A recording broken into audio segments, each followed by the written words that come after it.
Bien, mesdames et messieurs, je vous souhaite la bienvenue pour cette soirée autour du livre de Vanessa de Sénarclan, le livre donc La bibliothèque retrouvée, une enquête, paru en août 2025 aux éditions Zoé à Genève. Je m'appelle Thomas Unkeler et j'aurai le plaisir ce soir de m'entretenir avec l'autrice en compagnie de mon collègue Ralph Müller, professeur de littérature allemande ici à l'Université de Fribourg, co-directeur du magnifique cursus bilinguisme et échange culturel avec votre serviteur. C'est un programme que nous animons ensemble depuis 2017, et je dois dire avec une belle complicité. Et c'est la première fois que tous les deux, comme ça, on se retrouve sur une scène pour discuter autour d'un ouvrage de littérature. Je me suis dit, en voyant le livre de Vanessa, qui est un livre qui porte, pour ceux qui l'ont lu, ils le savent déjà, qui porte sur une bibliothèque en Allemagne qui a disparu à un moment donné, vous en direz plus évidemment dans un instant. Je ressentais le besoin d'avoir un collègue germaniste ici avec moi pour aussi, disons, rendre justice à la situation complexe de cet ouvrage. Merci surtout, bien sûr, à Vanessa de Sénarclan d'être présente ce soir, d'avoir accepté de venir nous parler de son ouvrage dans un cycle de conférences qui s'appelle L'année du livre Buchjahr Anno del Libro et qui est soutenu par le Fonds Frey de la Fondation Oertli. C'est aussi la raison pour laquelle nous allons enregistrer cet entretien. Donc si tout à l'heure je vais vous donner la parole pour des questions, je vais peut-être de temps en temps me permettre de répéter vos questions pour être sûr que nous pouvons avoir, disons, la question sur la captation vidéo. L'idée étant qu'à un moment donné, on aura toute une bibliothèque ou une vidéothèque d'entretien avec des auteurs et des autrices suisses, et du côté de Zurich, du côté de la Suisse italienne, du côté de Fribourg. Je pense que ça mettra aussi en évidence qu'il y a bel et bien une littérature suisse et pas seulement des littératures suisses. C'est en tout cas le défi que nous nous sommes lancés avec nos collègues tessinois et zurichois. Vanessa, vous êtes genevoise d'origine, vous vivez à Berlin avec votre famille depuis un bon moment, vous y enseignez à la Humboldt-Universität la littérature française, vous êtes spécialiste notamment du siècle des Lumières. J'ai vu que vous avez une thèse de doctorat sur Montesquieu, donc en tant que 18e, vous avez une habilitation à diriger des recherches qui portent sur la poétique du plaisir dans la tragédie au XVIIIe siècle, là encore. Et quelque part, j'ai l'impression que cette idée de plaisir dans la tragédie, c'est aussi quelque chose qui ne vous a pas quitté pour ce livre-ci, qui est un livre à la fois qui évoque des événements tragiques, une dispersion d'une bibliothèque dans un contexte de guerre, et en même temps qui évoque aussi le plaisir que vous avez eu à un moment donné de retrouver cette bibliothèque, ces traces, de vous mettre disons, dans des habits quasiment de détective pour enquêter sur ce livre-là. Alors justement, pour ce livre, la bibliothèque retrouvée, vous avez opté pour un type d'écriture hors du canon académique, ce qui peut surprendre. On peut penser que les universitaires devraient toujours écrire avec beaucoup de notes en bas de page et dans un langage particulièrement retors et difficile. Vous avez en revanche choisi une forme littéraire. Vous avez choisi de présenter à votre lectorat une enquête sur cette bibliothèque disparue, puis retrouvée du moins partiellement. L'histoire se passe à l'est de Berlin, dans cette région de Poméranie orientale, en allemand, c'est encore plus marqué le terme, j'aime beaucoup, Hinterpommern, ça vous dit déjà que c'est très très très loin de Berlin, qui fait partie, depuis la fin de la Seconde Guerre mondiale, du territoire polonais, mais qui était auparavant allemande, en tout cas pendant une bonne période. C'est comme tous ces territoires disputés, plus on recule et plus finalement on ne sait pas à qui était ce territoire. Est-ce qu'il était allemand, est-ce qu'il était polonais, est-ce qu'il était marqué par une population slave, etc. En tout cas, le mot de Pommern vient du slave. Vous avez choisi donc pour ce livre, et c'est vrai que c'est quelque part une surprise, une maison d'édition en Suisse romande. On aurait pu se dire, mais c'est Surkamp qui pourrait faire ça, c'est une maison allemande. Et vous avez en plus, hein, je rappelle que Zoé est un éditeur d'abord de littérature. Hein, et donc très clairement ici, nous avons un texte accueilli par une maison de littérature parce que c'est un texte littéraire. Et c'est bien sûr ma première question, Vanessa, que j'ai envie de vous poser ici. Comment vous est née l'envie d'écrire sous une forme littéraire, alors que vous auriez pu, vu par votre formation, votre métier, faire une Abhandlung, tout ce qu'il y a de plus scientifique, hein, peut-être même en allemand, j'imagine qu'il n'y aurait eu aucun problème pour vous, vu le sujet. Comment ça se fait, ce double décalage de l'allemand vers le français et de l'Allemagne vers la Suisse? Comment ça s'est décidé pour vous? Merci d'abord pour cette invitation. Je suis ravie d'être là et d'être à Fribourg. Merci de m'accueillir et je suis très honorée de la présence de tant de personnes dans le public. Alors, comment j'en suis arrivée à écrire en français et de manière non académique? À vrai dire, par tâtonnement. J'ai commencé en allemand avec des notes en bas de page. J'ai écrit des articles très pointus dans des revues scientifiques. La revue Das 18. Jahrhundert, j'ai écrit sur des aspects de cette histoire parce qu'elle m'intéressait, mais c'était toujours des aspects très singuliers, par exemple, j'ai écrit sur un catalogue de cette bibliothèque que j'ai retrouvé de manière absolument invraisemblable à la Staatsbibliothek zu Berlin, un catalogue de 1756. Là-dessus, j'ai fait effectivement un texte tout à fait scientifique qui a été peer-reviewed et scrupuleusement commenté par des collègues sérieux.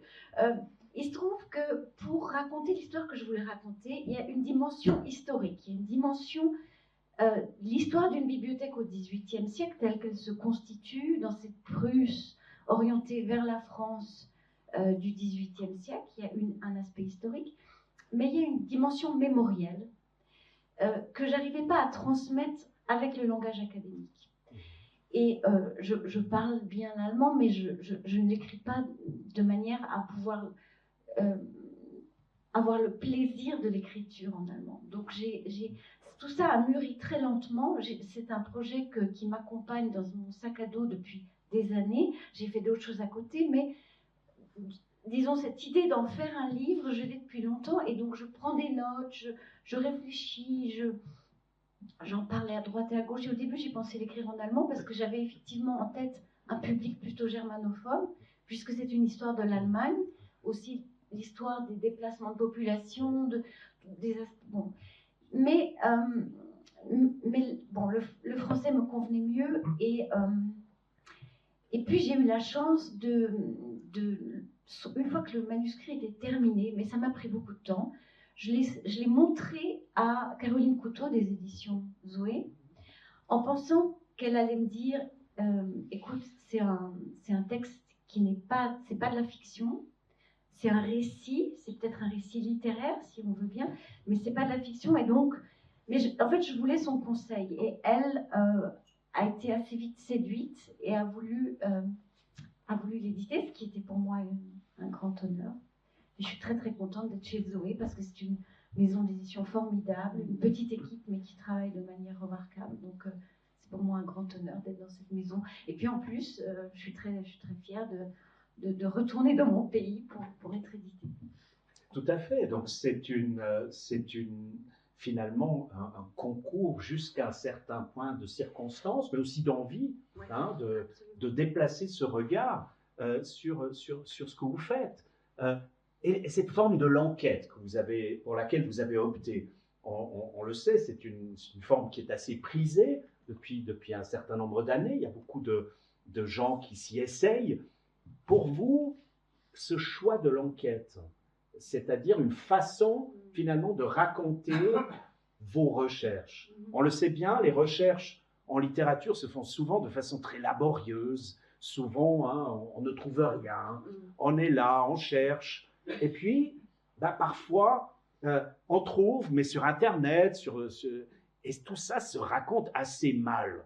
Hein, parce que le travail des archives est un travail à la fois très stimulant et souvent très décevant, parce qu'on ne trouve pas ce qu'on cherche. Pour vous, ensuite, transformer ça en un récit avec un début, un milieu, une fin. Vous avez opté pour une structuration en 3 parties. Pourquoi cette façon-là de présenter les résultats finalement de votre enquête? Vraiment, c'est l'objet qui s'est imposé, qui a imposé cette forme. Peut-être qu'il faut que je commence par dire que l'objet de départ pour cette recherche, ça a été un meuble. Le catalogue affiche d'une bibliothèque qui se trouvait chez mes beaux-parents, qui habitaient près de Bonn, près de l'ancienne capitale allemande, dans une petite maison de la périphérie de Bonn, dans lequel il y avait ce meuble un peu étrange qu'on connaît quand on a connu l'ère du non numérique. Donc quand on allait dans les bibliothèques, en fait c'est un meuble d'à peu près haut comme ce micro, avec des tiroirs, 4 blocs encastrés l'un sur l'autre, 16 tiroirs. Et en gros, c'était le catalogue affiche d'une bibliothèque disparue. Et à l'intérieur des tiroirs se trouvaient des fiches qui décrivaient de manière extrêmement détaillée des livres, les liens qu'ils avaient les uns avec les autres, les préférences des lecteurs, mais ça décrivait des livres absents. Des livres absents. Donc, si vous voulez, c'est un peu le point de départ de ma recherche. C'est quand j'ai compris, ok, cet objet, il a quelque chose à nous dire et on ne peut pas juste, à la mort de mes beaux-parents, il a fallu vider cette maison qui a été vendue. Et il y avait plein de choses qu'on pouvait jeter dans cette maison d'anciens réfugiés qui avaient l'habitude de tout garder. Donc il y avait des pots, des collections de pots de yaourt en caoutchouc qu'on a pu mettre gaillardement à la poubelle avec une grande joie. Mais il y avait des objets comme ce catalogue affiche qui étaient plus compliqués. Que faire avec le catalogue d'une bibliothèque disparue? Est-ce que je vous comprends bien que c'est en fait au moment où vous avez vous-même dû vous occuper de ce meuble encombrant que vous est venue l'idée du livre, ou est-ce que c'était déjà quand c'était encore chez vos beaux-parents, parce que c'est toujours plus facile de trouver ce meuble encombrant. Oui, oui, on va garder ça chez papy-mamie, c'est très bien, mais une fois qu'il faut s'en occuper, est-ce que c'est à ce moment-là que vous est venue l'idée? Alors, mon mari a 10 ans de plus que moi, et ses parents avaient l'âge de mes grands-parents. Donc déjà, mes beaux-parents avaient, si vous voulez, en termes de mémoire privée, ils étaient nés au début du XXe siècle. Donc pour moi, déjà, les visites chez mes beaux-parents, c'était toujours un tout petit peu une visite à une autre époque. Et ils avaient été déplacés, ils avaient vécu des grandes turbulences, des moments, des grands bouleversements historiques, et donc c'était des gens qui étaient pour moi, je les aimais tendrement, mais ils étaient assez exotiques, de même que l'était le cadre dans lequel ils vivaient. Qui était un cadre très simple, mais avec des meubles de château. Donc c'était une petite maison qui avait été construite avec un crédit pour les réfugiés dans les années 50, mais avec tout d'un coup un pan d'une tapisserie des Gobelins, mais juste un pan, ou quelques portraits de ducs de Poméranie, à côté de meubles très simples des années 60 ou 70. Alors voilà, donc la perception de quelque chose d'intéressant, quelque chose que je ne comprenais pas vraiment, je l'ai toujours eue. Et j'ai eu beaucoup d'affection pour ces gens qui avaient été assez chahutés par l'histoire. Et je me suis toujours intéressée parce que je m'intéresse à l'histoire. Mais c'est vrai qu'au moment de leur mort, il a fallu se décider que faire de toutes ces choses. Et puis il a fallu gérer, pour moi, qui venais de l'étranger, la réaction de ma belle famille, qui était pour moi un peu étonnante. Surtout, il y avait tout d'un coup des manières de penser qui m'étaient un peu étranges. Et je crois qu'à ce moment-là, j'avais un rôle particulier à jouer dans cette famille parce que j'avais la capacité à voir la dimension intéressante, historique de tout ça. J'avais peut-être la distance nécessaire qui est liée à ma génération, mais qui est liée aussi au fait que j'ai grandi en Suisse, à Genève. Et donc, je voyais tout ça je voyais l'exotisme de tout ça, que peut-être les autres ne voyaient pas. Votre regard n'était pas usé, pour ainsi dire. Je pense que si on grandit avec quelque chose, parfois, on le prend pour donné. Et là, il y avait peut-être autre chose. Oui, et puis si je pense à mon mari ou à ses frères, eux, ils ont grandi avec des personnes qui venaient du début du siècle, qui racontaient des histoires du Kaiserreich et de chevaucher dans des allées de Poméranie. Et pour eux, bon, c'était très gentil tout ça, mais c'était pas la réalité dans laquelle eux grandissaient. Donc c'était un peu la litanie des parents, c'était un peu la nostalgie d'un monde qui n'existait plus. Et eux, ils n'avaient pas envie d'être nostalgiques, ils avaient envie d'être modernes. Hein, ils voulaient être, soyons modernes, comme dit. Et donc, ils voulaient, pour eux, cette nostalgie, c'était quelque chose dont ils voulaient se débarrasser. Donc, la capacité à voir au-delà de cette nostalgie, c'était peut-être ma place singulière au sein de cette famille. Je vous propose peut-être, avant de continuer la discussion tous les deux, bien sûr, c'est de lire un premier extrait pour vous donner une idée de la tonalité de ce livre.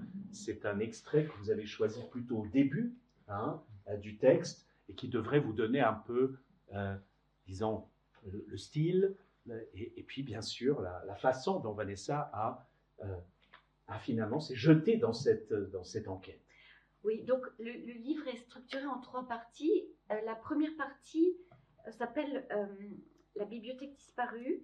Et ensuite, le livre a une structure plutôt chronologique. Mais le premier chapitre n'est pas chronologique, ne suit pas cette structure chronologique. Et il explique comment j'en arrive à raconter cette histoire. Et donc peut-être je commence par ce chapitre-là, qui est le premier chapitre, qui s'appelle Le catalogue affiche. Peu avant sa mort, mon beau-père parlait souvent de la bibliothèque disparue. Elle se trouvait à l'est du fleuve Oder, dans cette partie de la Poméranie allemande devenue polonaise en août 1945. On traduit Hinterpommern par Poméranie orientale ou ultérieure, et ce nom augmente encore le caractère lointain, périphérique et oublieux de ce pan de terre des bords de la Baltique. À l'heure du thé, il lui arrivait tout cravaté dans son costume usé de prendre sur ses genoux un des rares volumes vestiges de sa collection décimée pour me le montrer. Ici un manuel illustré d'escrime, l'Académie de l'épée de Girard Thibault de 1630, dont il se disait qu'il me plairait parce qu'il était en français. Là, les 3 fascicules reliés du Blumenbuch de Sibylla Maria Merian de 1675, avec leur théâtre de fleurs exubérantes. Là encore, un psautier luthérien imprimé à Nuremberg en 1563. Chacun de ces livres avait son histoire, dont les épisodes récents étaient associés aux exodes qui avaient suivi la Deuxième Guerre mondiale. Le psautier, par exemple, avait transité par la Suède. Mon beau-père l'avait reçu par la poste à la fin des années 70, avec une lettre d'excuse. L'expéditeur avait été, en mars 1945, ce soldat de l'armée allemande en déroute qui s'était servi sur les étagères de la bibliothèque d'un château vide. Sa lettre disait l'importance qu'avaient prise pour lui ces chants de l'Ancien Testament, faits de louanges, d'exhortation et de repentance. Il avait, après la guerre, reconstruit une existence et tourné la page. Ce n'est qu'à sa retraite que ce livre compagnon de détresse avait commencé à le troubler. Il avait voulu retrouver son ancien propriétaire afin de le lui rendre. Avec d'autres objets plus imposants, ces livres anciens formaient un ensemble curieux dans la petite maison de mes beaux-parents. Elle avait été construite au milieu des années 50 à Bad Godesberg, à quelques kilomètres de Bonn, grâce à un crédit accordé aux réfugiés de l'Est. Dans sa salle de séjour, au plafond bas, ouverte sur une baie vitrée, tenaient un canapé, 3 fauteuils et une armoire, mais aussi des gravures anciennes, un pan de tapisserie et des portraits de famille qui, jusqu'en 1945, avaient orné les larges murs d'un château en Poméranie orientale. Toutes ces choses avaient été déplacées par la guerre, charriées sur de nouvelles rives, comme l'avaient été mes beaux-parents. Ils s'appelaient Ferdinand und Margarete von Bismarck-Osten. Ce qui prenait toute la place dans leur salon, c'était la grande carte topographique du duché de Poméranie de 1618, dessinée par le mathématicien poète Eilhard Lubin. Le cartographe avait arpenté des milliers de kilomètres au cours de l'automne 1612, montant sur les rares collines de cette province notoirement plate ou grimpant aux clochers les plus hauts muni de ces instruments mathématiques lui permettant de mesurer la distance exacte entre deux points. Le résultat est une description précise du duché, avec ses villes, ses villages, mais surtout ses innombrables lacs, forêts, rivières, marais.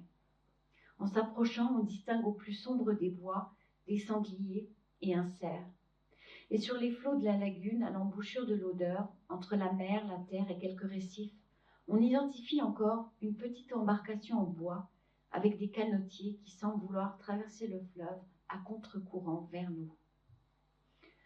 Tout le long de ces 2,40 m de pourtour, la carte est bordée par les blasons de la noblesse poméranienne, mais c'est surtout la mer de l'Est, dit Ostsee, puisque c'est ainsi qu'elle y est désignée, qui est au cœur du spectacle.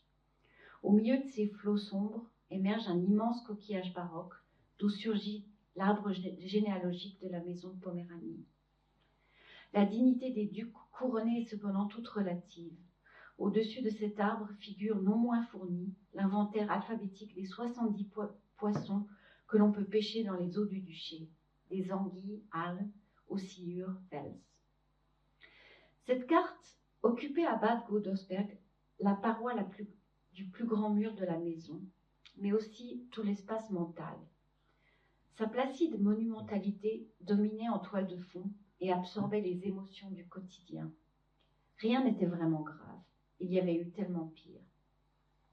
En la regardant de près, on pouvait identifier au nord-est de Stettin, à côté d'une forêt touffue, la petite ville où se trouvait la bibliothèque jusqu'en 1945. Le long de la rivière Riga, on lit Plate, dont le nom fut germanisé à la fin du XVIIIe siècle en Plate avec un H, qui se nomme aujourd'hui Płoty en polonais. Je crois que je peux m'arrêter là, ou je continue? Continue encore un petit peu. Dans son voisinage immédiat, on identifie sans mal la ville de Greifenberg et les villages de Triglav et de Heidelberg. Ces noms retrouvés sur la carte évoquaient à Ferdinand des repères familiers et des souvenirs heureux. Il revoyait défiler ses trajets en train pour aller au gymnase, l'église construite par son arrière-grand-père où son fils aîné avait été baptisé dans l'été 1942, les lacs et la rivière où il s'était baigné. Mais ces noms de lieux aimés couchés sur l'immobilité silencieuse du papier réveillaient aussi un immense chagrin et une angoisse. Ses deux frères, l'un mort encore enfant d'une blessure mal soignée, l'autre début de la guerre, étaient enterrés dans le parc du château de Plate. Qu'était-il advenu de leur tombe? Avait-elle été vandalisée? Pendant les premières décennies du rideau de fer et jusqu'à la chute du mur, il était même impossible de chercher à s'en informer. Leur sépulture demeurait hors de portée. Il espérait que les dalles en pierre avec leurs noms gravés avaient été enfouies sous la mousse et ainsi protégées. Et puis, qu'était devenu le château dans lequel il avait grandi, avec ses immenses escaliers, son drôle de clocher et surtout sa bibliothèque? Fondée au milieu du XVIIIe siècle par un ancêtre, elle contenait une riche collection de 16 000 livres, de manuscrits, cartes, médailles et portraits, connus par-delà les frontières de la province. Qu'était-il advenu de tous ces objets? La carte de Poméranie entretenait ses inquiétudes, mais elle le rassurait aussi. Il n'avait pas rêvé. Tout cela avait bel et bien existé. Merci beaucoup pour cette lecture. Vous trouvez d'ailleurs une photo de ce meuble encombrant dans le livre. Il y a quelques illustrations, dont aussi une illustration de la carte de Poméranie, bien petite bien sûr. Ouais. Vous avez entendu, c'est une immense carte. Voilà. Donc, Bon, merci beaucoup. Évidemment, ce n'était pas un rêve. Pour moi, c'est la première fois que j'anime participe dans une animation d'une lecture. Donc, si c'est peut-être des problèmes du français, vous devrez m'en excuser. Merci beaucoup. Et je voudrais encore une fois reprendre une question que Thomas Keller avait posée au début, parce que justement, ces questions d'écrire en français. Et donc, je me suis demandé si ce livre aurait été possible même en allemand. Donc, est-ce que ça aurait été possible d'écrire toutes ces enquêtes en allemand, justement par une Allemande, parce que vous venez de parler du chagrin, vous venez de parler aussi de cette nostalgie. il y a évidemment un problème politique justement envers le traitement de l'histoire de ces terrains perdus de l'Allemagne. Il y a aussi, évidemment, c'est une famille socialement, elle participe à ce qu'on appelle en allemand, un peu péjorativement, Ostelbisches Junkertum. Ce n'est pas la classe aristocratique la meilleure appréciée en Allemagne dans l'histoire. Donc, justement, je me suis demandé, mais est-ce qu'il fallait justement écrire en français? Et d'abord, est-ce que ce livre n'est que possible en français d'un côté, et de l'autre côté, comment est-ce qu'il y a un plan de traduction du livre en allemand et comment vos collègues ont réagi vers ce projet? Donc, ces deux questions-là. Oui, c'est compliqué ce que vous dites. Je crois que, en effet, ce que je raconte, et peut-être c'est plus facile pour moi de le raconter venant d'ailleurs, et peut-être aussi dans une... Mais peut-être l'histoire de la langue est finalement justement liée à mes capacités. Moi, je parle bien allemand, mais je ne pourrais pas écrire comme je l'écris dans ce texte en allemand. Il me faudrait beaucoup d'aide ou beaucoup de relecture, et je n'aurais pas eu le plaisir de l'écriture que j'ai eu en français. Cela dit, c'est vrai que, en plus de toutes les complexités de cette recherche, d'une bibliothèque éparpillée, de travail sur des fragments, de travail par-delà les frontières, il y a aussi quelque chose de l'ordre de ce que Paul Ricoeur appelle la mémoire empêchée, hein, quelque chose qui est là, mais qui appartient au cercle privé. Je pense que la nostalgie dont j'ai parlé en parlant de mes beaux-parents, je l'ai ressenti, ça m'arrive quand je rencontre des gens plus âgés qui sont nés peut-être juste après la guerre et que je creuse un peu dans ce milieu-là. Souvent, il y a des histoires qu'on me raconte, mais qui appartiennent à un récit privé. On se raconte ces histoires. Par exemple, je pense à Andreas Bernstorff, que j'avais rendu visite, qui a une bibliothèque, elle, intacte, et qui m'avait raconté, qui m'avait montré un cénotaphe avec l'inscription des noms de ses deux grands-parents qui ont été fusillés par l'armée rouge en 1945. Et en fait, ce qui m'avait frappé, c'est que je lui avais posé des questions. Ah oui, explique-moi. Il était intimidé ou il était touché par mon intérêt, comme si ce chagrin, cette histoire, ne pouvait relever que d'un cercle privé, d'un cercle immédiat de gens qui sont directement touchés par ça.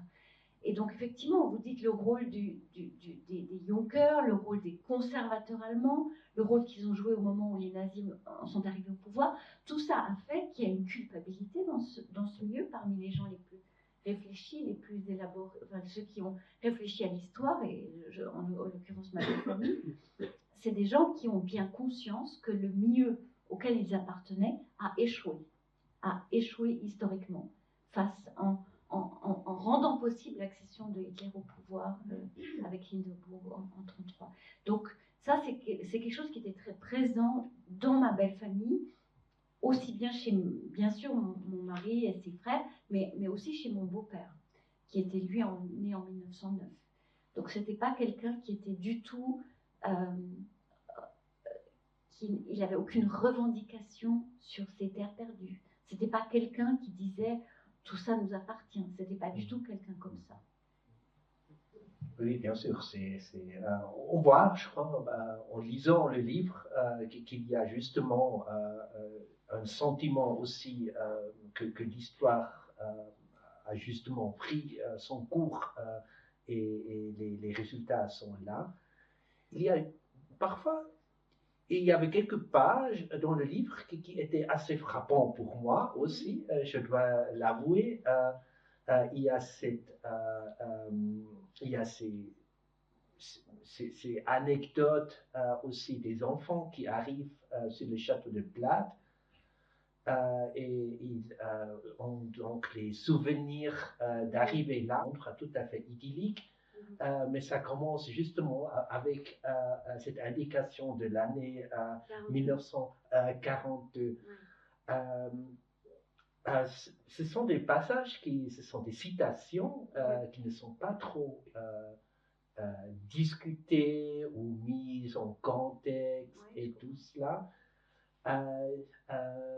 Est-ce que c'était en effet que vous avez cherché là oui, donc justement, comment traiter ces éléments? Peut-être il fallait... je crois que je sais à quoi vous faites référence. Hein? D'abord, Oui, peut-être oui. que j'aimerais ajouter une chose, c'est que je crois que nous, en tant que Suisses, on est très privilégiés. Ah oui. Hein, on est très privilégiés. Et on peut comme ça, après, regarder l'histoire allemande en levant le doigt et en disant, en 42, il se passait des choses épouvantables, etc. Mais en 42, il se passait des choses épouvantables, et en même temps, on était un enfant de 8 ans qui allait voir ses grands-parents. Et je trouve que la littérature, ça doit être le lieu où on peut parler de ça, où on peut mettre en évidence l'ambiguïté, l'ambivalence, ou les contradictions, ou les paradoxes. Et en l'occurrence, Cornelius, dont vous mentionnez, il raconte, il a eu une vie très compliquée, surtout une enfance très chahutée, et pour lui, ce château en Poméranie, c'était un repère stable de son enfance, et c'était un lieu paradisiaque où il avait ses grands-parents qui l'aimaient, qui l'accueillaient, qui l'attendaient. Et pour lui, c'était un espace hors du temps, hors d'espace. Et c'est vrai qu'il avait, quand on est allé voir ce château avec lui, il était replongé dans son enfance. Et en 1942, pour lui, son enfance, c'était pas les camps de concentration ou la guerre sur le front de l'Est, c'était ses grands-parents. C'était la bibliothèque de son grand-père. C'était le livre illustré avec le griffon de Poméranie. C'était des souvenirs comme ça. Et je trouve important, dans le domaine littéraire, de pouvoir décrire ça, de pouvoir décrire cette réalité qui est celle d'un enfant. Donc, si vous voulez, j'ai essayé de faire un livre honnête. Et bien sûr, les questions qui sont les miennes sont marquées par la connaissance que j'ai des événements. Mais en même temps, je trouve qu'il faut pouvoir rendre justice aux gens tels qu'ils ont vécu cette période, parfois en ne sachant rien de tout ça. J'ai justement l'impression que si un Allemand aurait écrit ce livre, il aurait eu beaucoup plus de peine de justement traiter ses mémoires. Oui, peut-être. Alors, j'espère que le livre va être traduit en allemand et vous me donnez... J'ai un peu peur après ce que vous... Je vais avoir des ennuis, mais heureusement, j'ai un nom imprononçable en allemand, puis on se dira, c'est Frausenachklang. Ah non.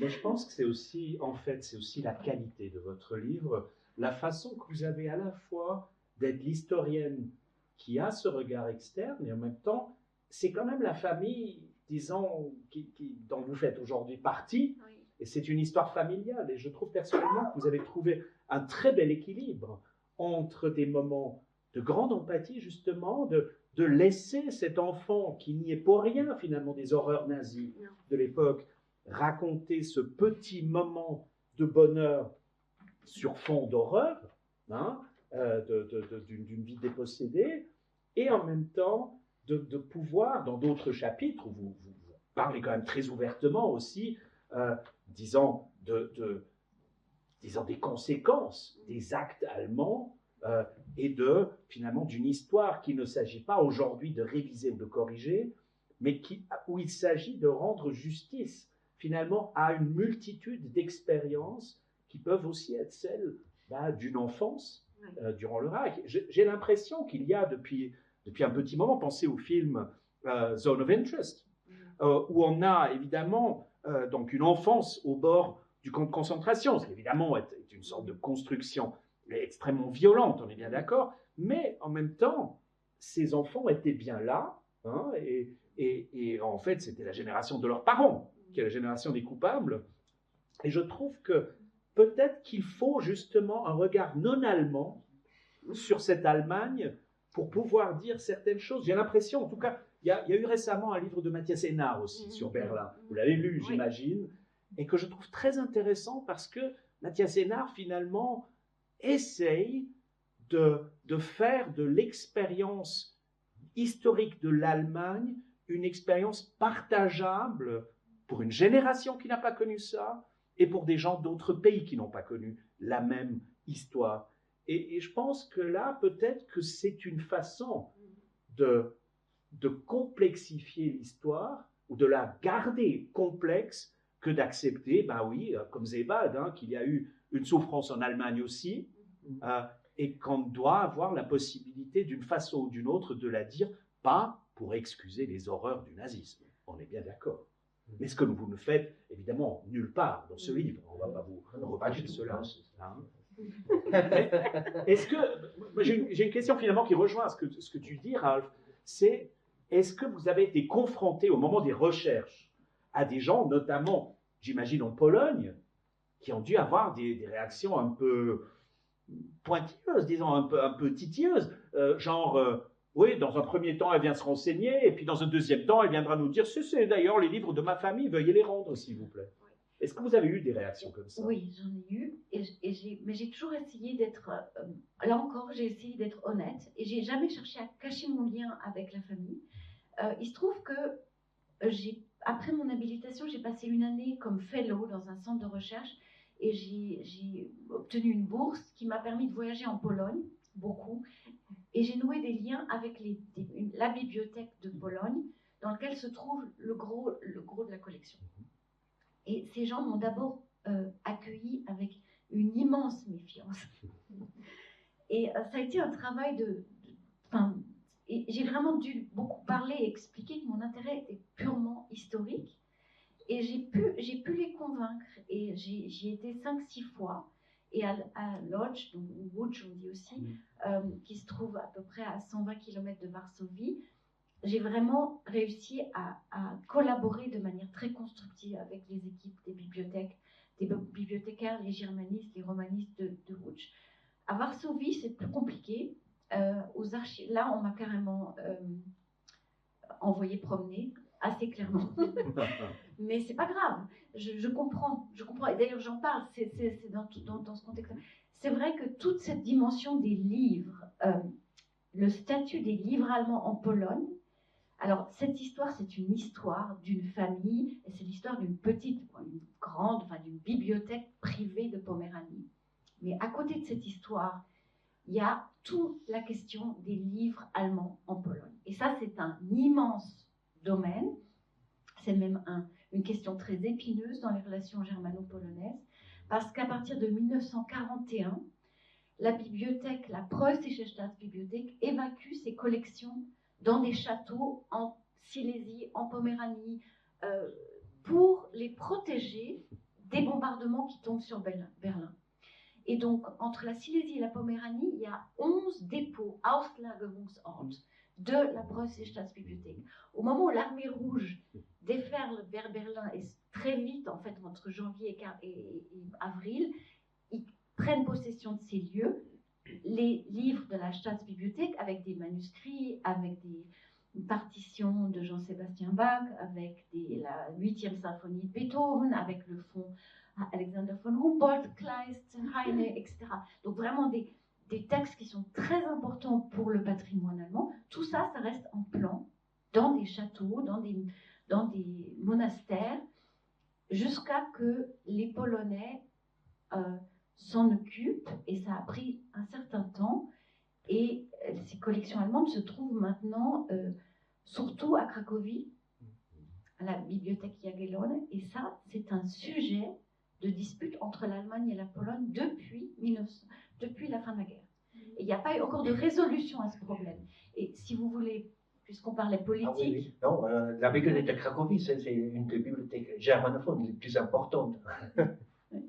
Et donc, pour parler de manière politique, là, si on peut me reprocher ou j'espère qu'on ne me le reprochera pas, mais si en Allemagne on pourrait se dire, tiens, elle met en évidence une histoire de l'aristocratie, la perte, la nostalgie, j'ai par ailleurs pris des positions politiques très claires sur le statut que devraient avoir les collections allemandes en Pologne, parce qu'il me semble que c'est absurde que l'Allemagne continue à revendiquer un droit de regard ou un droit de propriété. Dans le catalogue de la Staatsbibliothek, si vous cherchez un titre, vous pouvez tomber à l'endroit où normalement c'est écrit où se trouve le livre, donc Potsdamer Platz ou Unter den Linden ou bien Außenlager, etc. Vous pouvez voir Kriegsverlust. Et ces Kriegsverlust, c'est des livres qui, en partie, existent ailleurs en Pologne.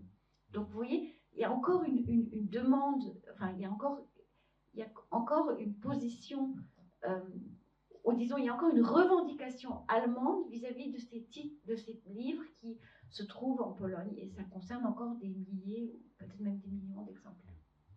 Il faut aussi dire qu'il y a une discussion continue de réparation, donc il y a aussi des demandes de réparation du côté polonais, donc c'est extrêmement difficile. C'est très compliqué. Vous avez aussi, dans votre livre-là, on vous donne peut-être l'impression que ce livre est essentiellement un livre qui se passe au XXe siècle.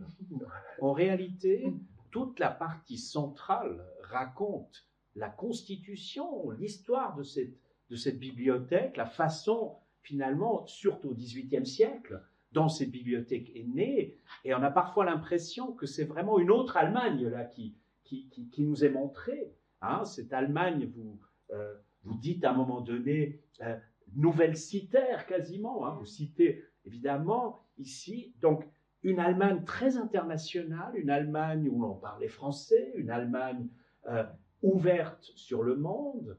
Hein.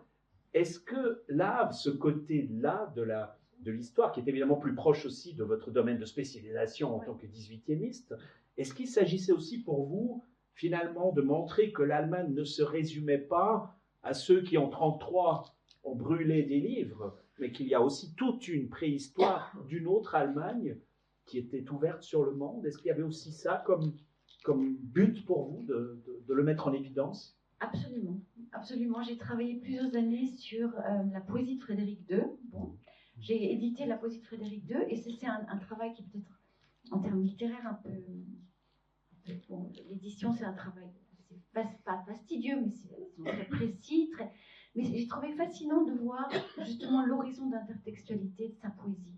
Donc c'est vraiment un roi, qui est un monarque qui, pendant toute sa vie, a écrit de la poésie en français.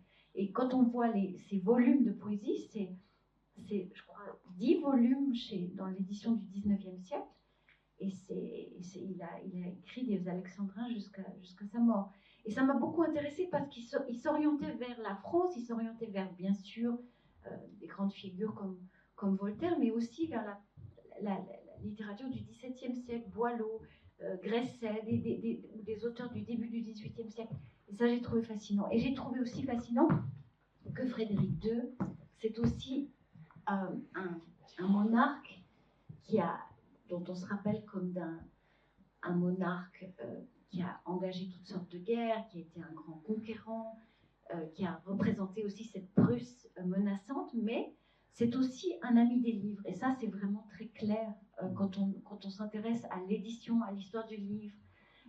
Au XVIIIe siècle, la Prusse est un lieu où on peut imprimer des textes. La Nouvelle Citer, c'est souvent un faux lieu d'édition, mais qui cache Potsdam pour des auteurs français qui ont quitté la France parce qu'ils étaient pourchassés, que ce soit le Marquis d'Argent, la Métrie, et qui publient l'art de jouir ou l'art de foutre à Citer. Donc, il y a une réalité des libraires, des éditeurs, des gens du livre au XVIIIe siècle, et ça a été pour un moment un paradis du livre, en tout cas, un lieu très important pour le marché du livre et pour le commerce du livre, et qui reposait aussi un peu sur la diaspora protestante française. Mais donc, oui, il y a eu un moment de cette Prusse qui valorisait le livre comme un objet de désir, et ça m'a semblé important de le rappeler. Oui, un lieu de tolérance aussi. Oui. Hein. Et absolument, c'est aussi cette influence française qu'on a essayé de cacher. J'ai les Werke Friedrich des Großen à la maison. une grande édition, mais c'est justement un essai de le germaniser, ce qui n'était pas du tout. Hein. Le français était sa langue d'expression et sa langue littéraire, et je crois que c'est très important de montrer cet aspect-là, et vous le montrez très très bien. Il y avait eu Christopher Clark a écrit une biographie de la Prusse, et en 2011, elle a paru, ça s'appelle Prussia, je ne me rappelle plus exactement du titre précis, mais il parlait d'un poème de Frédéric II, justement sur la jouissance amoureuse, qui s'appelle La Jouissance. Et il disait, quel dommage, ce poème a disparu. Et à cette époque, je travaillais justement sur l'édition des œuvres de Frédéric, des œuvres du philosophe de Sans Souci. Et je m'étais dit, disparu, les choses ne disparaissent pas comme ça. Et donc, je m'étais mis en tête de le retrouver. Et je l'ai retrouvé. Et effectivement, c'est un poème adressé à Algarotti. Et il existait encore. Mais si vous voulez, toute cette mémoire cette mémoire un peu d'une Prusse rococo a été bien camouflée ou, comment dire, enterrée sous toutes les couches qui se sont superposées par la suite, mais elle a quand même existé, ce moment-là. Il a existé. Est-ce que le titre de votre livre, La bibliothèque retrouvée, il peut paraître surprenant quand on se dit que finalement, oui, retrouver, mais retrouver en tant que perdu. Alors, je me suis demandé, est-ce qu'au-delà du petit clin d'œil sans doute vers Proust, hein, Oui. il y a évidemment un intertexte proustien vers la fin du livre, etc. Hein, donc une façon de considérer que finalement le temps retrouvé est toujours un temps finalement qu'on trouve dans les livres et qu'on ne trouve pas dans le monde réel qui est celui dans lequel nous vivons. Mais est-ce que vous diriez que cette bibliothèque, est-ce que vraiment cette bibliothèque est retrouvée? J'étais surpris par le titre finalement, et en vous lisant, il y avait des moments où je me suis dit, mais c'est curieux qu'elle ait choisi ce titre. Donc j'ai envie de vous poser cette question. D'où vient ce titre? Qu'est-ce qu'il dit sur votre façon de concevoir la bibliothèque? Très académique, que je ne vous dirai pas. Et puis, mon éditrice m'a dit, ça ne va pas, réfléchis. Et j'ai eu un échange avec un ami qui fait des films, et qui m'a dit, mais qu'est-ce que tu cherchais à faire avec ce livre? Et je lui ai dit, retrouver la bibliothèque. Et donc, c'était ça. Et pourquoi je voulais retrouver... Alors, vous avez raison, la bibliothèque, elle n'existe plus. Mais d'un autre côté, j'ai l'impression qu'en écrivant cette histoire et en reconstituant les étapes de cette histoire, je l'ai quand même un peu retrouvée. Qu'avant, on avait affaire à des morceaux épars, des boîtes à chaussures dans lesquelles il y avait des documents de famille, des catalogues, des objets épars, et que quand même ce récit donne forme à tout ça. Et que maintenant... Elle existe, en tout cas, elle a une réalité, elle a un début, elle a une fin, elle a une sorte d'ordre. C'est vrai que la bibliothèque, c'est souvent lié à des questions d'ordre. Et j'ai l'impression que avec ce livre, j'ai remis de l'ordre dans quelque chose qui était un peu une espèce de magma, et une espèce de marasme aussi mémoriel. Qu'est-ce qu'on en fait? Il y avait vaguement un article Wikipédia qui disait qu'il y avait une bibliothèque de Poméranie, mais tout ça, maintenant j'ai l'impression que ça a pris forme et donc elle est retrouvée en ça. C'est peut-être aussi une retrouvaille, excuse-moi, une retrouvaille presque de quelque chose qui paraissait quasiment refoulé, parce que j'ai l'impression que quelque part, c'était vraiment, comme disent les anglo-saxons, the elephant in the room, avec cette espèce d'immense meuble renvoyant à rien, hein, dans quelque chose de très étrange. Et j'ai l'impression que, est-ce que c'est aussi ça, la bibliothèque retrouvée, c'est-à-dire une sorte de... Bon, je vais vous dire quelque chose que je ne devrais pas dire en tant qu'académique, mais c'est vrai que j'ai 3 enfants. J'ai un père historien qui venait souvent nous rendre visite à Berlin et qui emmenait toujours mes enfants au Deutsches Historisches Museum pour leur montrer l'histoire allemande. Et ma fille, Clara, disait toujours « Ah non, l'histoire allemande, c'est triste ». Elle préférait aller voir au cortège de l'escalade les méchants savoyards et les gentils genevois, et tout ça, c'est une histoire plus facile à raconter à des enfants. Et donc, il y a une part de moi, qui voulait aussi raconter quelque chose, qui voulait aussi transmettre, si vous voulez. C'est aussi une histoire de transmission, cette bibliothèque. Oui, tout à fait. Excuse-moi, je t'ai coupé, Ralph. Ah non, pas du oui, merci beaucoup pour ces ces explications, parce que justement, j'avais aussi un peu l'impression, mais c'est un truc très allemand de garder un catalogue de fiches à la place d'une bibliothèque. Mais en même temps, justement, prendre cet ordre et donner de l'ordre à ça, en faire une narration, ça me convainc beaucoup. Il y a un moment où il y a une pièce de théâtre dans votre livre. Et c'était aussi le moment peut-être, est-ce qu'il y avait des réflexions, peut-être donner une autre ordre à tout cela. Une pièce de théâtre me semble un peu difficile dans ces cas-là, mais en effet, il y en a deux. Il y en a deux pièces de théâtre dans ce livre, en extrait, ce qui est assez surprenant. Mais c'est des fragments qui existent. Hein. Oui. Donc j'ai essayé de raconter en me nourrissant de textes ou d'objets qui existaient et dont j'ai essayé de faire feu de tout poids. En l'occurrence, il y a des choses invraisemblables presque tout a disparu, mais il y a des choses bizarres qui existent encore. Et une des choses bizarres qui existent encore, c'est une pièce de théâtre que mon beau-père, qui était alors un jeune homme, avait montée pour ses parents lors de leur noce d'argent, 25 ans de mariage, je crois en 1930, en 30 ou en 31 ou 32. Et donc cette pièce de théâtre, elle fait référence au fondateur de la bibliothèque qui arrive au ciel et qui demande à Peter est-ce que c'est vrai qu'on finit par toujours tout perdre? Est-ce que c'est vrai qu'on finit par... Est-ce que c'est vrai que les choses terrestres disparaissent, comme le dit le pasteur? Et je trouvais cette phrase tellement amusante, enfin, rétrospectivement, que je devais l'intégrer dans mon récit. Il est peut-être temps d'entendre un second extrait de votre livre, pour que le public puisse encore... Il est plus court, oui. Mais peut-être que je devrais dire, là c'est de nouveau un texte un passage qui thématise la question de la mémoire difficile, de la mémoire douloureuse, de la mémoire un peu empêchée. Mais je voudrais dire que peut-être qu'il ne faudrait pas donner l'impression que ce livre est que nostalgique ou que plein de... Mais j'ai essayé de montrer dans ce texte, dans cette recherche, à quel point la recherche en histoire est une aventure intellectuelle passionnante. Donc que l'histoire est vraiment passionnante.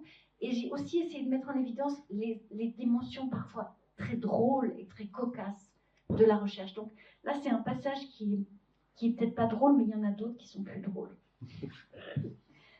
Lorsque j'ai fait connaissance de la famille au milieu des années 90, le récit qu'on me faisait de la bibliothèque s'interrompait toujours aux mêmes endroits, comme un disque rayé dont l'air finit par lasser. À mes questions insistantes, j'obtenais les mêmes réponses frustrantes. L'histoire de la bibliothèque relevait d'une boîte noire après un accident d'avion. « Flight recorder do not open » me signifiait-on du regard. J'entrevoyais parfois, au hasard d'un mot lâché dans une conversation, une piste nouvelle que j'aurais eu envie de creuser, mais elle était vite quittée pour retrouver un tracé plus sûr qui nous conduisait immanquablement aux frasques de l'oncle Intel, pour moi, sans aucun intérêt. Mes interrogatoires, sans doute maladroits, coïncidaient avec un moment historique où, après des décennies de rideaux de fer, il n'était pas très compliqué de prendre sa voiture et aller investiguer sur place ce qu'il était advenu du château des ancêtres et de la bibliothèque. Des parents en voyage envoyaient des cartes postales avec des inscriptions en polonais reproduisant les attractions touristiques de Poitiers avec son Stary Zamek, son église, sa rivière, son moulin, et quelques lignes qui se voulaient réconfortantes. Salutations de plate en route vers Danzig, formidable, le château tient toujours, venez voir. Car cela n'allait pas de soi. Du château des voisins Blankenburg, il ne reste que les marches du perron qui, au milieu d'une jungle d'arbustes, mènent vers nulle part. À la fin de leur vie, mes beaux-parents ne songeaient guère à s'y déplacer. Ils avaient entrepris le voyage une seule fois et de manière tellement solennelle que ce court trajet à 60 km de la frontière germano-polonaise avait été transformé en une expédition dans une autre galaxie. Et dans leur perspective, cela l'était. Plade se trouvait drüben, c'est-à-dire de l'autre côté. sans que la frontière à franchir puisse être mesurée en kilomètres. Elle représentait un pan de leur existence d'avant, une création de l'esprit, inaccessible comme l'horizon dont parle Proust dans La recherche du temps perdu. Le narrateur pouvait prendre par Méséglise en passant du côté de chez Swann ou par le côté de Guermantes. Ces deux itinéraires formaient, citation, des vases clos sans communication entre eux, fin de citation, séparés par une ligne imaginaire de démarcation absolue. Il y avait eu pour mes beaux-parents le bonheur des premières années de leur mariage comme une toile de fond, avec ses allées tranquilles, puis leur séparation sur un quai de la gare en 1943, des années de silence interrompues par de rares cartes échangées entre un prisonnier de guerre et sa femme réfugiée. Pour eux, Plater représentait le pôle perdu d'une géographie de l'affect, sans qu'ils se le disent, sans qu'ils ne le disent, ni même qu'ils se le disent explicitement. Ils n'avaient guère le désir d'y retourner. En même temps, ce versant de leur existence était le plus précieux. Plus rien n'était désormais comme avant, mais cet avant avait existé. Ils chérissaient la mémoire d'un lieu et d'un temps précédant le cataclysme, qui formait pour eux un territoire intact, un Druben inénarrable, surtout avec une belle fille, trop étrangère, trop jeune, trop préservée par la vie. Comment aurait-elle pu comprendre ? Merci beaucoup pour ce deuxième passage qui, je crois, montre bien, et je crois qu'on a tout à fait le droit aussi, en tant qu'universitaire, de dire l'affect, de dire l'empathie, de dire nos émotions face à ce qui est arrivé. J'ai l'impression, mais vous me direz ce qu'il en est, que au fur et à mesure qu'on avance dans ce livre, vous vous approchez, vous développez une certaine empathie pour deux figures. C'est la figure du fondateur de la bibliothèque et c'est le dernier propriétaire de la librairie, de la bibliothèque. Il y a une très jolie photo, même si elle est très probablement, vous le dites, une photo un tout petit peu construite, où on le voit dans cette bibliothèque en train de feuilleter un livre, une posture, semble-t-il, qu'il n'avait jamais prise, mais qui est, la photo, elle est prise, je crois, en 43 ou 44. Hein. Donc au moment, disons, où on commence probablement même là-bas à comprendre que la fin du Reich est assez proche. J'ai l'impression que cet aspect-là, cet affect, je trouve que c'est ce qui fait aussi l'intérêt de votre livre, une façon de vouloir, disons, exprimer cet affect malgré une histoire, comme tu l'as très bien dit tout à l'heure, hein, qui est une histoire où, en gros, on a pendant très longtemps dénié à tous ceux, disons, d'Allemagne, le droit de dire cet affect-là, de cette génération-là. J'ai l'impression que dans votre livre, vous le faites. Alors, comment est-ce qu'on gère cet affect-là qu'on développe au fur et à mesure qu'on fait une recherche? Est-ce qu'il faut s'en méfier aussi un peu? Comment est-ce que vous avez équilibré ça avec un récit historique qui est quand même la chute de la dictature allemande, l'armée rouge qui avance avec toutes ces horreurs qui vont se produire après les horreurs commises par les nazis dans une bonne partie de l'Europe? Comment est-ce qu'on gère l'affect? Est-ce que vous étiez obligé de vous freiner? Est-ce que vous avez pu vous laisser libre cours? Et comment cela a été ressenti dans votre famille? Est-ce que, je ne sais pas si vous avez envie d'en parler, si vous n'avez pas envie, vous ne répondez pas, hein, mais comment vous avez géré ça? J'ai essayé, je redis la même chose, j'ai essayé d'être honnête. C'est-à-dire de mettre en évidence mes questions, mais aussi parfois le caractère très privilégié des questions que je me pose. J'ai le privilège d'un Nachgeboren d'abord, mais aussi de quelqu'un qui vient d'un pays qui a échappé à tout ça. Et c'est vrai que en ça, c'est bien que ce livre est paru en Suisse, c'est que vraiment, c'est un peu une perspective suisse sur l'Allemagne. Je pense, quand je suis arrivée à Berlin, j'étais absolument frappée de voir ces bâtiments sur lesquels il reste encore des marques de balles dans les murs. Et c'est vrai qu'à Genève, j'ai grandi dans un monde où la guerre, c'était quelque chose de très lointain, très, je reviens souvent à cette histoire du cortège ou de fête de l'escalade à Genève, c'est le grand moment genevois. On fête le 12 décembre le fait que les Genevois se sont défendus contre les méchants Savoyards, et on récite solennellement les 14 morts de la nuit de l'escalade. Abraham, Tremblay, etc. Donc et si vous voulez, ce contraste entre ce monde finalement très préservé de la Suisse et Berlin et ma belle famille m'a marqué et peut-être à la source de ce récit. Et j'ai de l'affection pour ma belle famille, j'avais de l'affection pour mes beaux-parents qui sont morts, et puis je comprends les névroses familiales, je comprends certaines choses qui sont liées à des pertes, à des difficultés. Par exemple, j'ai eu beaucoup d'échanges avec mon beau-frère l'aîné, parce que pour lui, il a vraiment mis du temps à comprendre pourquoi tout ça m'intéressait. Et à vrai dire, il m'a beaucoup découragée. Il me disait tout le temps, c'est pas intéressant, laisse tomber. C'est lui qui avait gardé des documents dans son garage ou quelque chose. Il gardait des trucs, mais il gardait sans arriver vraiment à en faire quelque chose. Donc, voilà.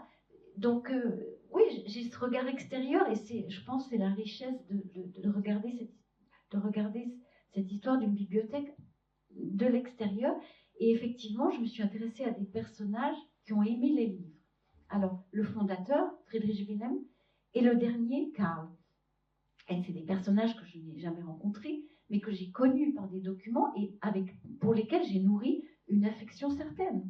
Parce que je comprends leur désarroi, leurs préoccupations, celle du fondateur qui est au milieu du XVIIIe siècle, qui a la conscience de la fragilité, de la précarité des choses de la culture, qui vit dans une terre qui est la Poméranie, qui a été décimée pendant la guerre de 30 ans, qui voit très bien ce que ça veut dire, l'effet des guerres, et donc qui est obsédé par l'idée de préserver, de garder, qui écrit des testaments en 1766 en disant « En cas de grand malheur, il faut préserver avant tout les manuscrits parce que c'est les pièces les plus rares. » Et le dernier, Karl, qui hérite de cette collection, qui la fait sienne, qui la modernise, qui l'agrandit, qui en 1945, quand il sait que l'armée rouge est sur le point de conquérir son château, sauve les manuscrits suivant les consignes de son ancêtre, et qui lui aussi est un homme du livre, et un homme du catalogue, et un homme qui a cherché à remettre de l'ordre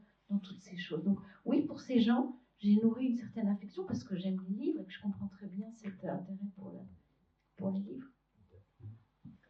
J'ai aussi appris le sort de Charlotte Henriette dans ses descriptions, et j'ai trouvé ça absolument impressionnant, tout ce travail sur les marginales dans les livres dans lesquels vous avez vraiment retracé aussi les lectrices de ces livres.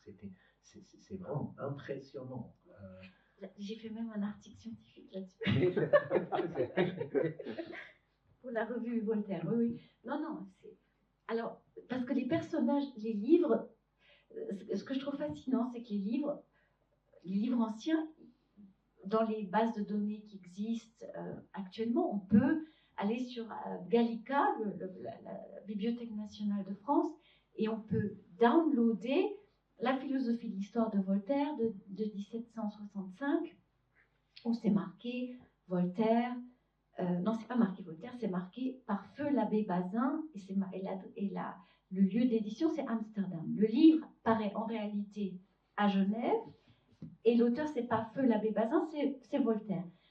Donc ce livre, on peut le lire, on peut le consulter, on peut l'avoir sur son ordinateur.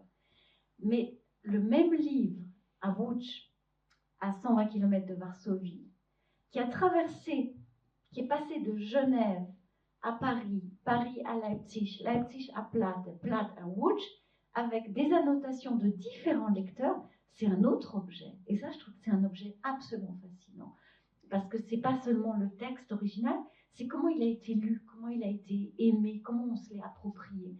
Et effectivement, dans un de ces ouvrages que j'ai retrouvé en Pologne, les annotations sont celles d'une femme, donc que j'ai pu reconstituer par d'autres notes de marge que j'ai retrouvées dans d'autres livres. J'ai retrouvé son écriture, j'ai retrouvé sa signature, et c'est une femme qui entre en dialogue avec Voltaire et qui parfois lui donne raison, parfois le contredit.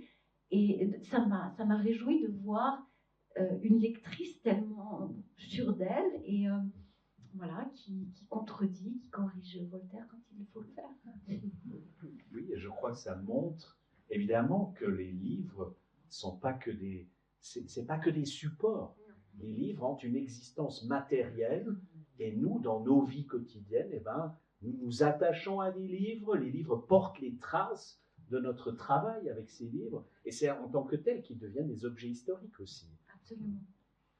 Je pense qu'il est temps d'ouvrir un peu la question au public. Je sais que certains étudiants ou étudiantes ont préparé aussi des questions à poser, mais c'est aussi plus généralement, donc au public, que j'aimerais donner l'occasion de formuler vos questions. Hein. Alors, est-ce que je peux donner la parole à quelqu'un? Voilà. Alors, le problème, c'est qu'il faudra parler très haut parce que malheureusement, il n'y a pas de micro sans fil. Il y a, je pense, merci beaucoup pour le livre et pour le débat. Il y a quand même, je trouve, un elephant in the room.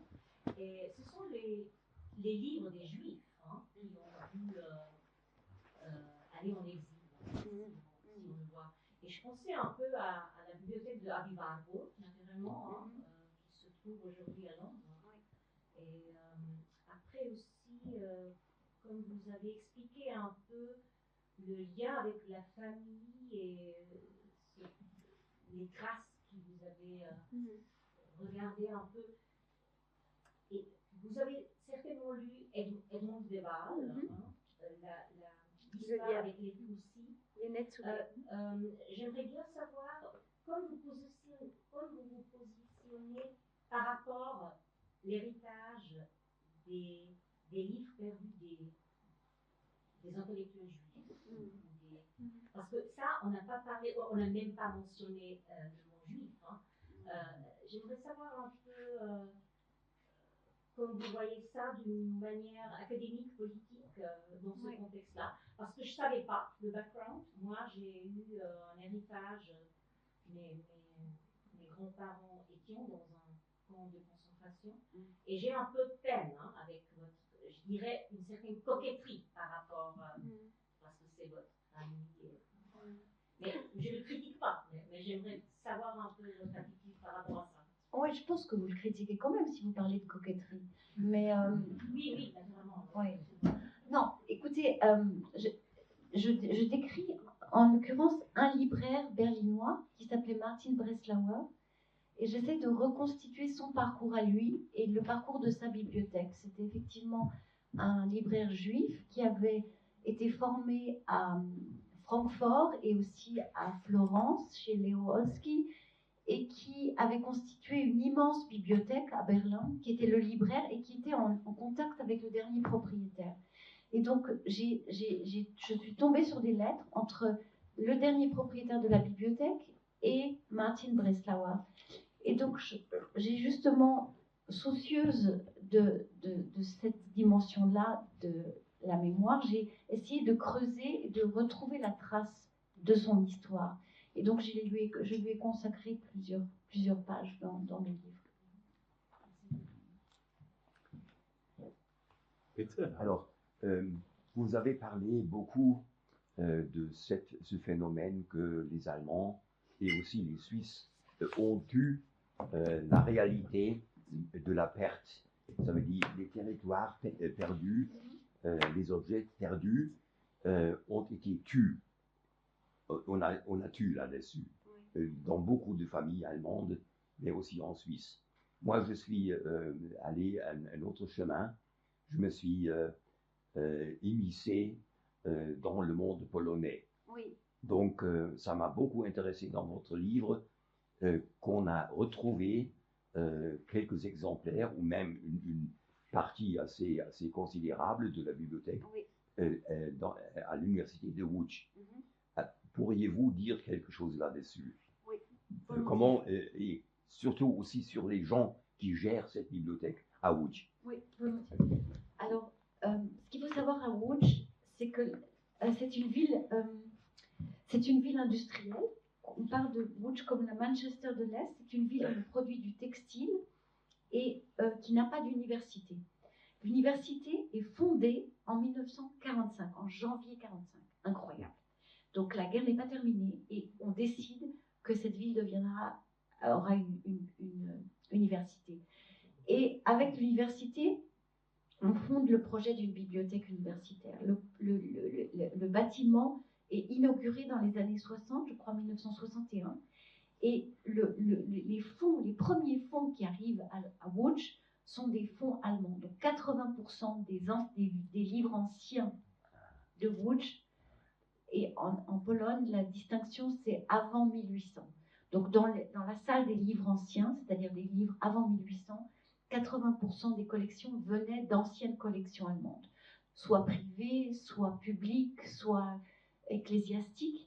Et donc Łódź a gardé ses collections. C'était compliqué parce que les gens ne parlaient pas forcément l'allemand. Donc il a fallu classer des livres qui étaient en français, en anglais, en allemand, en italien, sous la Pologne du régime, sous la Pologne populaire, Oui. où on parlait plutôt russe et polonais. Donc tout ça a été très compliqué pour les Polonais. Et il y a une femme qui a raconté ça dans un livre qui s'appelle Jablonska, Johanna Jablonska, qui est germaniste en Pologne, qui est à la retraite maintenant, mais qui a beaucoup travaillé là-dessus. Et en fait, j'ai fait l'expérience que les Polonais de Łódź sont en fait très contents d'entrer maintenant en contact avec les institutions allemandes et de pouvoir établir des liens, de pouvoir mieux comprendre. Parce que très longtemps, ça a été des objets qui étaient bien sûr, ça faisait partie du fond de la bibliothèque, mais c'est aussi un peu compliqué à gérer. Vous voyez, ces livres allemands, ces livres anciens, appartenant à des collections allemandes, tout ça a été compliqué à gérer. Et je crois que le fait qu'il y ait maintenant beaucoup plus d'échanges avec les bibliothèques allemandes est très salutaire, très, très positif pour les bibliothèques. Donc, je dirais que ça évolue de manière positive. J'aimerais peut-être dire, si jamais quelqu'un voudrait poser une question en allemand, c'est tout à fait possible. Vanessa Semarcan, évidemment, parle suffisamment l'allemand pour parfaitement pouvoir comprendre et répondre à vos questions. Mais j'aimerais peut-être donner l'occasion à nos étudiantes du cursus bilingue pour poser leurs questions. Je ne peux pas tirer plus dessus. Donc, levez la voix.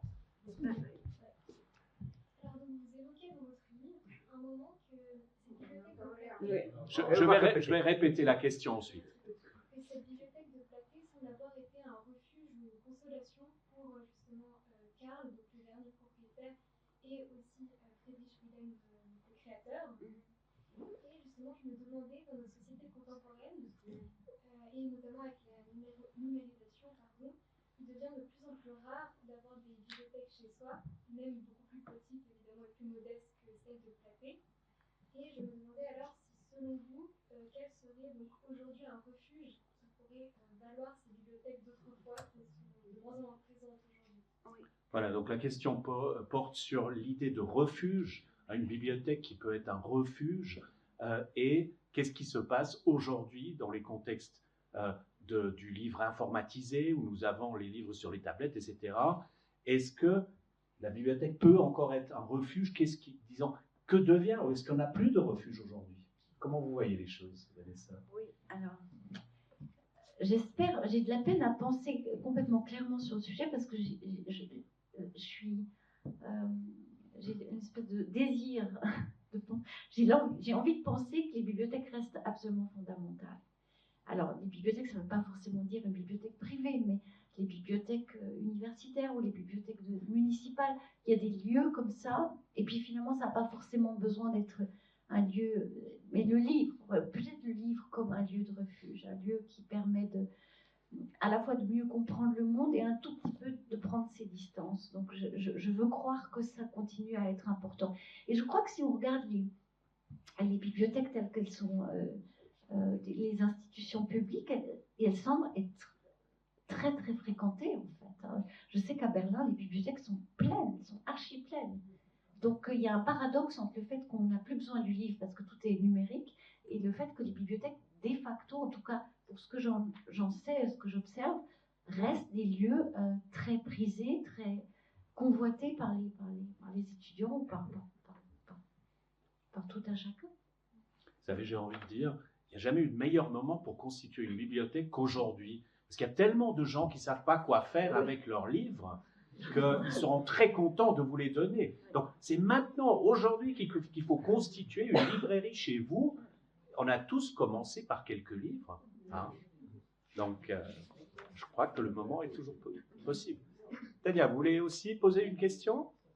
En fait, la question de l'identité m'intéresse beaucoup. Poussez un peu la voix. Alors, la question de l'identité m'intéresse beaucoup. Et en fait, dans votre livre, l'identité semble être à la fois une quête et une construction. Donc, diriez-vous que l'enquête sur la bibliothèque vous a transformé?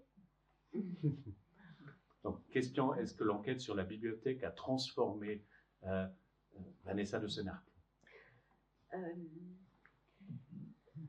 J'avais l'habitude d'écrire des textes qui étaient lus par 5 experts malveillants. Ils cherchaient si la note était vraiment complète, etc. Je suis assez surprise et touchée par l'écho que reçoit ce livre. Et oui, ça me fait très plaisir. Dans un sens, ça me transforme. Mais je suis aussi contente d'avoir pu communiquer sur les choses que j'aime.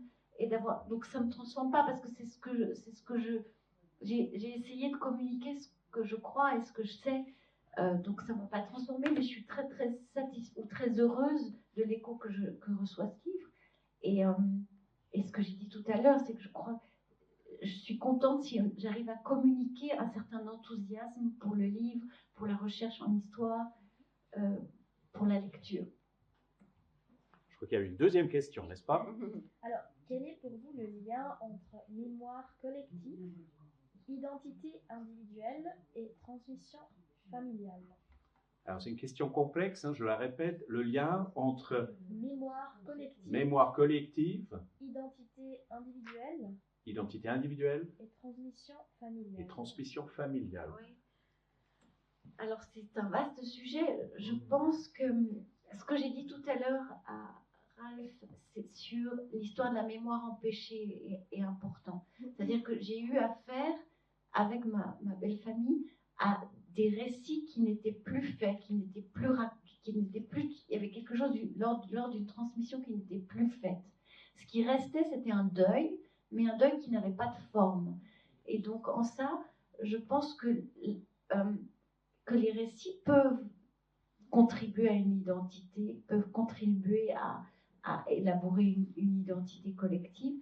Et je pense que, je ne sais pas comment le livre, d'abord je ne sais pas si le livre va être traduit en allemand, mais s'il l'est, je ne sais pas comment il va être reçu, mais je pense, et je le sais, que certaines personnes qui viennent de ces territoires de l'Est, Poméranie-Silésie, qui ont connu ce genre de récit, mais dans un cadre familial, seront peut-être touchés par ce regard qui est le mien sur toutes ces personnes déplacées. Et ça, je crois que c'est une dimension, je m'en suis rendu compte en France, qu'on connaît peu en fait sur le fait qu'il y a eu des tels flux migratoires après 45 et que tous ces gens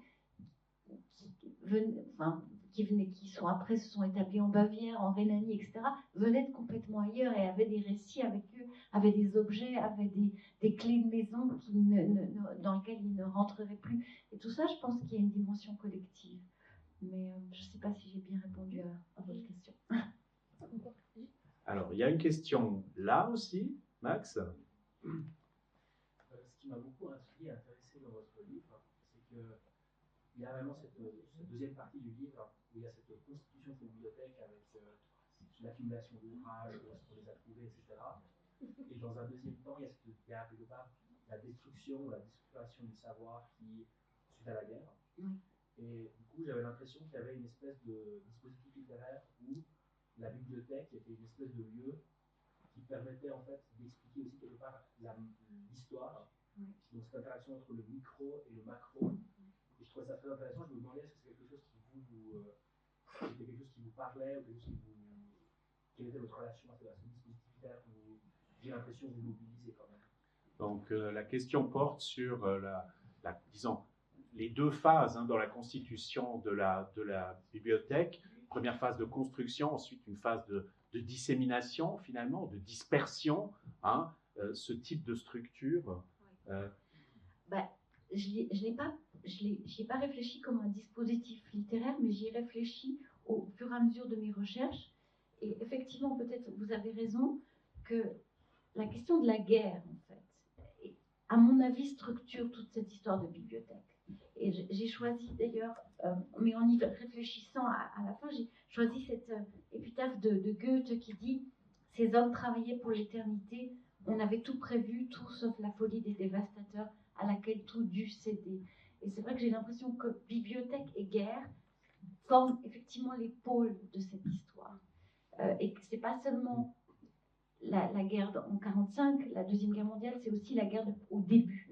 C'est la guerre de 30 ans, c'est la guerre tout ce qui a été détruit en Poméranie. Et puis effectivement, dans le chapitre 7, je reviens sur la guerre actuelle en Ukraine, qui est le retour de la guerre sur le territoire européen en 2022, qui quand j'écrivais ce texte, m'a beaucoup marqué. Cette espèce de retour infernal de la guerre. Et l'illusion dans laquelle on a longtemps été, en tout cas à Berlin, on l'a ressenti très vivement, c'est l'impression d'avoir été dans l'incapacité de penser ce retour.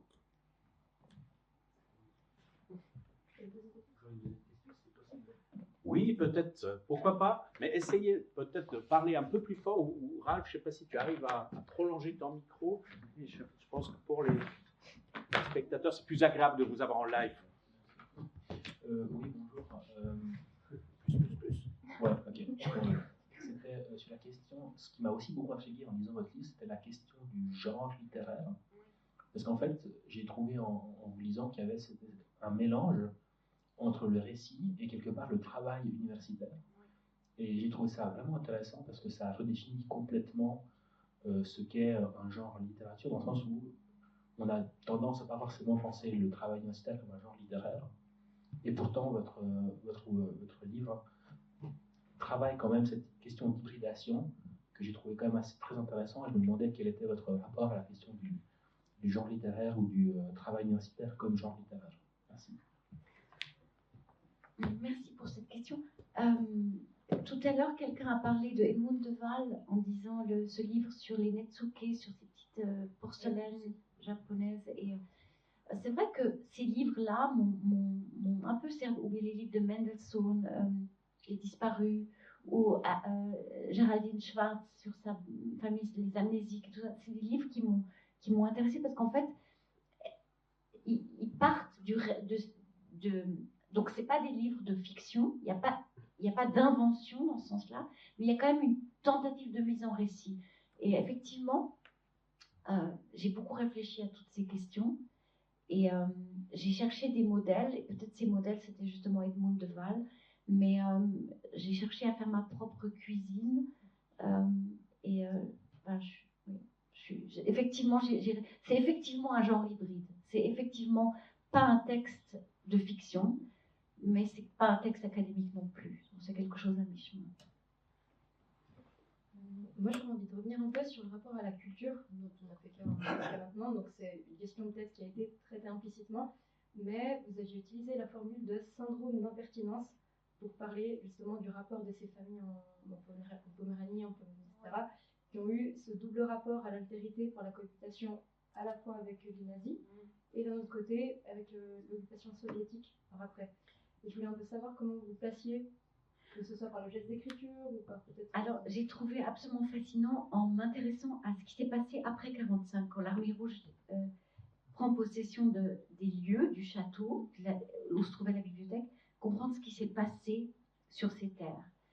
Et le syndrome d'impermanence, je ne me rappelle plus qui est l'auteur de ce, je crois que je le cite dans mon livre, en fait, c'est ces populations polonaises. Donc, on l'imagine, à Potsdam, en 1945, Churchill, Roosevelt et Staline décident de redessiner la carte et les frontières germano-polonaises. On déplace le territoire comme sur sur une table à jeu de Monopoly et on déplace les frontières. Ça a des conséquences immenses pour les populations. Donc les populations allemandes fuient ou sont expulsées et arrivent de l'Est, donc de la partie à l'Est de la Pologne, qui devient l'Ukraine, dont par exemple Lvov, Lviv, Lemberg. Les populations arrivent et sont déplacées dans ces terres-là. Donc vous imaginez par exemple, je crois que la mère de la prix Nobel de littérature Tokarczuk, elle décrit le fait que sa mère ou sa grand-mère, je ne me rappelle pas, est arrivée en Silésie dans des terres sur lesquelles toutes les inscriptions étaient encore en allemand. On leur a attribué une maison dans laquelle il y avait des objets allemands, des albums de photos allemands, dans la cuisine, des boîtes dans lesquelles c'est marqué Zucker ou Mehl. Et elle arrivait sur une terre qui était devenue polonaise, mais qui évidemment, les cimetières étaient pleins de morts allemands, et elle-même ne parlait pas le polonais. Donc, c'est des terres qui ont mis du temps à trouver leur identité, à trouver leur stabilité. Ce n'est pas des terres où on mettait des bégonias aux fleurs et où on sentait, où les gens avaient le sentiment de l'impermanence. C'est-à-dire qu'ils ne savaient pas s'ils pouvaient vraiment rester. Et politiquement, je crois que c'est qu'avec la chute du mur, dans les années 1990, que vraiment ces frontières ont été complètement fixées pour de bon en termes juridiques. Donc effectivement, c'est des populations qui avaient été très malmenées par l'histoire et qui habitaient là, mais ne savaient pas pour combien de temps en fait. Et ça a sûrement une incidence forte sur la mémoire aussi, le rapport à la culture, etc. Bien sûr. On a peut-être le temps de prendre une dernière question. Ensuite, ceux et celles d'entre vous qui le souhaitent peuvent faire dédicacer leur livre s'ils l'ont avec eux. Est-ce qu'il y a encore une question que vous avez envie de poser? Il faut se manifester parce que vous êtes pour nous un peu dans le noir. Moi, j'ai bien encore une question parce que je ne vois pas de main qui se lève. Et ça concerne justement la question de la fiction. Est-ce que dans ce livre, qui est un livre où vous racontez, en historienne, l'histoire de cette bibliothèque et de votre enquête, est-ce que vraiment il n'y a pas de fiction? Est-ce qu'on peut écrire un tel livre sans recours à la fiction? Alors, je dirais qu'il y a de l'imagination. J'ai essayé de rien inventer, mais je me suis laissée aller à imaginer, à voir des scènes, à me représenter des choses. Alors, en cela, bien sûr que c'est de la fiction. Donc, oui, fiction vraisemblable, bien entendu. Hein, donc, je ne suis pas du tout en train de... Non, je comprends bien. Le procès ici. Non, tout à fait.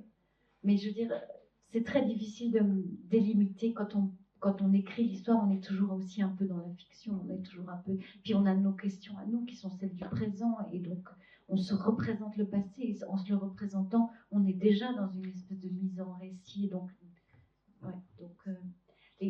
la frontière est peut-être pas si nette. Merci beaucoup pour cette réponse. Je voudrais vraiment vous remercier pour cette très belle soirée. Merci aussi à mon collègue Ralph Müller, et merci au public d'être venu nombreux.